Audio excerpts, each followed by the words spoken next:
So 192.168.1.1. Pero the wildcard mask is 0.0.0.0. So pasabot ana kung 0.0.0.0 gani, this is an exact target of that particular IP jud. Okay, so meaning you are targeting the IP address if your wildcard mask is 0.0.0. Okay, it's not a network but an IP.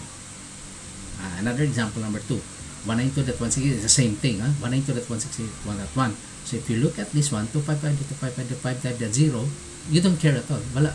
The result is wala. Okay? Basta gani 0, basta gani 1 yung wildcard mask, you don't care at all, di ba? You ignore it. Okay? Affected man, whether it denies or you don't care about it. Okay? Basta nagtanaw ka sa IP address. And the last example, say 192.168.1.1. Pero yung wildcard mask is 0.0.0.255. So meaning, ato siyang inverse pa. Una, this is 255.255.255.0, right? So this IP address belongs to 192.168.1.0 network. Correct? So klaro kaayo. So,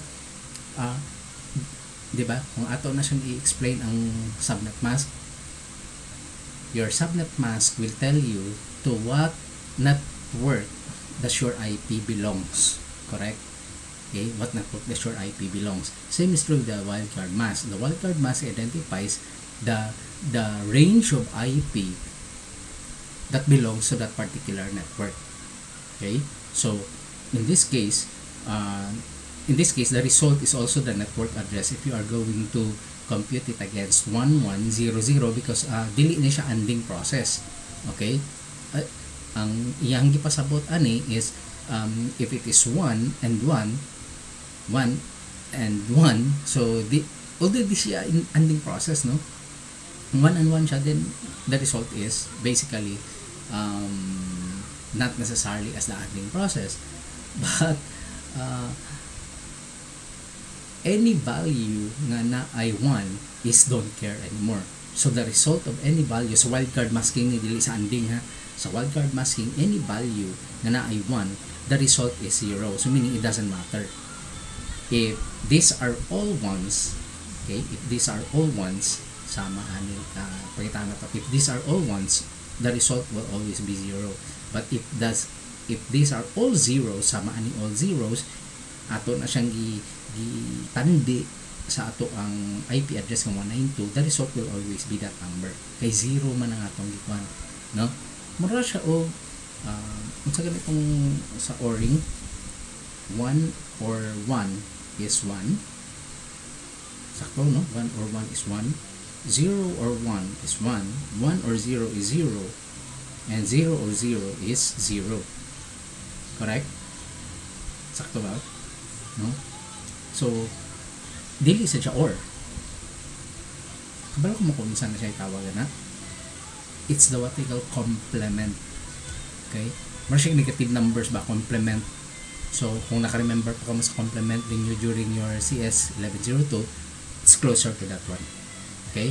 So, again, pag nyo lang timanan, basta pure zeros ganina, that's the specific target. That's a host. So, meaning that specific IP address that you are looking for, that you are going to permit or deny. Kung 00 gani, kung puro 1s gani, you don't care at all. Just leave it. Okay? And this one is a specific group of IP address that you are going to target. So, kung ang imong IP address is that one, imo ni siyang gitagaan wildcard mask sa 255, so meaning the entire network of 254 IP addresses will be affected for this one, di ba? Kaya mauman niya ang imong subnet mask. The 255.255.255.0. So pasabutan na kay 0 ang last nga portion, there will be 255 pa nga nahabilin, correct? So from 0 to 155, that's 156. Since ang 0 and 255 is not part of the network, therefore naha kay 254 IP addresses that will be affected by the permitting and denying of that particular statement. Okay? So another one, wildcard mask to match the ranges. Let's say for example this one. So nagingon ko 192.168.16.0. Yeah, wildcard mask is 0.0.15.255. So unsay pasabot ani? So there will be addresses that will be affected by your access list gikan sa 16.0 to 31.255. Di ba range ang tawag nato ana, kay mauni ang range niya. So there will be how many subnetworks all in all? 16 subnetworks. How did we know 16 subnetworks? 15 plus 1.